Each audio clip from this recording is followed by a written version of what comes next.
আজকে আমি ঈদের ছুটি শেষে ঢাকায় ফিরতেছি।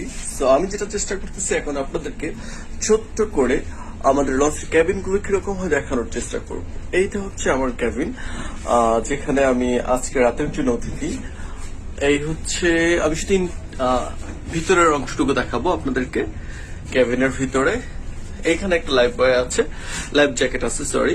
এটা হচ্ছে যদি কোনো কারণে লঞ্চ দুর্ঘটনার কবলে পড়ে তখন আমার জন্য হবে। এটা আমি চেঞ্জ করেছি, যেগুলো পরে আসছিলাম লঞ্চে। এখানে সুন্দর একটা মিরর আছে, এখানে এসির সিস্টেম আছে, সেন্ট্রাল এসি যেটাকে বলে।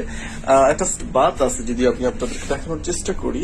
এটা হচ্ছে আমার ছোট্ট একটা রুম, এর সাথে যে অ্যাটাচড বাথ। আমি বাথের ভিতরে খুব বেশি না যাই, হাই কমার্শিয়াল অ্যাটাচড বাথ আছে। দেন আর এখানে ছোট্ট একটা ব্যালকনি আছে, এই যে যেখানে ল্যাব জ্যাকেটটা ঝুলানো।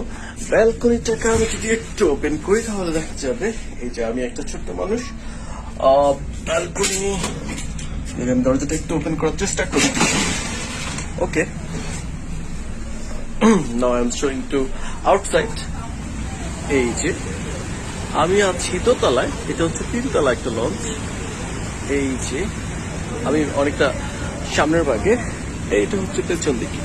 এই যে নদীর ঢেউ দেখা যাচ্ছে, বেশ জোরসোরে ঢেউ। আর এই হচ্ছে ছোট্ট করে ক্যাবিন। So cabin